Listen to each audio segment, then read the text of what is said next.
Conviction rate है उससे सारी सिस्टम की पोल खुल जाती है। गारंटी देगा कि मैं घर से निकली और मैं इस मंच के लिए आई हूँ, बीच में मेरी अरेस्टिंग डल जाती है।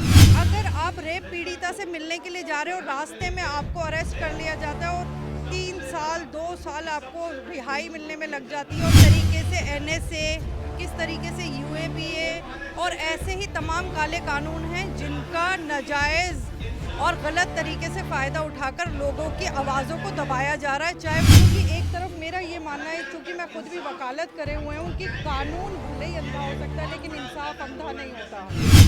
देखिए, मुझे लगता है कि ये मंच भले ही देर से लगा है, लेकिन ये जो मुहिम है वो कपिल सिब्बल साहब बहुत पहले शुरू कर चुके हैं, जिसके लिए मैं उन्हें मुबारकबाद देना चाहूँगी। ये मंच खासकर उन लोगों के लिए नेशन वाइड अगर देखा जाए जिनके ऊपर मतलब झूठे मुकदमे, जिस तरीके से जो आज का मौजूदा माहौल चल रहा है, झूठे मुकदमे किसी न किसी और मोटिव को देखते हुए लगा दिए जाते हैं।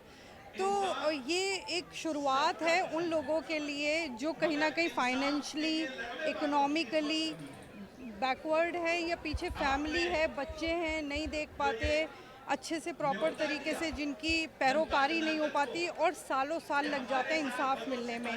क्योंकि एक तरफ मेरा ये मानना है, क्योंकि मैं खुद भी वकालत करे हुए हूँ, कि कानून भले ही अंधा हो सकता है लेकिन इंसाफ अंधा नहीं होता। लेकिन अगर इंसाफ मिलने में सालों साल लग जाए तो वो इंसाफ बेमाने हो जाता है। और ये जो आज इंसाफ की एक शुरुआत इस मंच से हुई है, मैं मतलब बहुत ही मैं कहूँगी कि काबिल तारीफ़ है और मार्जिनलाइज्ड लोगों के लिए है। देखिए, ये प्रोटेस्ट नहीं है, बल्कि ये कहूँगी कि ये तो एक हेल्पलाइन के तरीके से एक मंच शुरू किया गया है। और भी लोगों को मैं साथ साथ कहना चाहूँगी कि जिस तरीके से कपिल सिब्बल साहब ने शुरुआत करी है, इसी तरीके से और भी लोगों को समाज की जिम्मेदारी लेते हुए आगे आना चाहिए। अगर इस देश के, इस मुल्क के अगर संविधान को बचाना है, अगर हमें जो हमारे वैल्यूज़ हैं, डेमोक्रेटिक वैल्यूज़ हैं, अगर उनको हमें बचाना है, तो इस तरीके से हमें शुरुआत और भी लोगों को करनी चाहिए। सिर्फ ये कपिल सिब्बल साहब की जिम्मेदारी नहीं है। सरकार तो कहती है कानून व्यवस्था देखनी चाहिए, उत्तर प्रदेश में देखनी है, देश में देखनी चाहिए, डंका बजना कानून का, और आप कह रहे हैं कानून व्यवस्था। देखिए, मैं किसी सरकार की या किसी एक पर्टिकुलर किसी पार्टी की बात नहीं करूँगी, लेकिन अगर आप आंकड़े उठाकर देखेंगे तो आपको पता लगेगा कि क्राइम रेट कितना ज़्यादा हुआ है अगर उत्तर प्रदेश की बात करें। और अगर बात करें झूठे मुकदमों की, तो झूठे मुकदमों में आप ये देखिए, मुकदमे भले ही लगा दिए जाते हैं, अनगिनत मुकदमे लगाए जा रहे हैं, लेकिन कन्विक्शन रेट से आपको पता लग जाएगा कि उन झूठे मुकदमों का अल्टीमेटली नतीजा क्या होता है। तो जो झूठे मुकदमों का कन्विक्शन रेट है उससे सारी सिस्टम की पोल खुल जाती है। देखिए, ये सभी जानते हैं और मेरे से ज़्यादा मैं कहूँगी कि मीडिया इस चीज़ से वाकिफ़ है कि किस तरीके से नेशन वाइड अलग अलग बहानों से, चाहे अगर हम किसी प्रोटेस्ट में ही क्यों ना जा रहे हो, ये कौन गारंटी देगा कि मैं घर से निकली और मैं इस मंच के लिए आई हूँ, बीच में मेरी अरेस्टिंग डल जाती है, सिर्फ इसलिए कि इस मंच को कामयाब नहीं होने देना।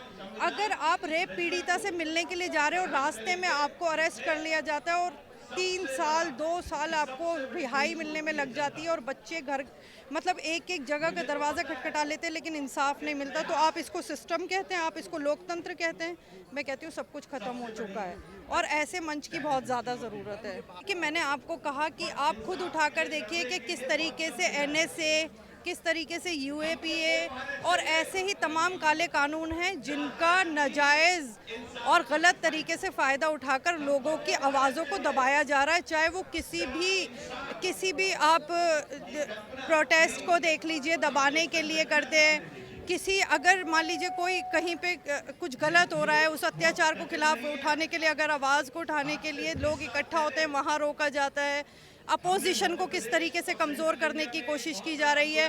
अब चुनाव से और एक आम आदमी के अगर आप जिस तरीके से जोड़ने की कोशिश कर रहे हैं, तो सिर्फ चुनाव से नहीं देखा जाएगा, और चुनाव की मैनिपुलेशन उस पर भी लोग तमाम आवाज़ें उठा रहे हैं, उसको भी दबाने की कोशिश की जा रही है।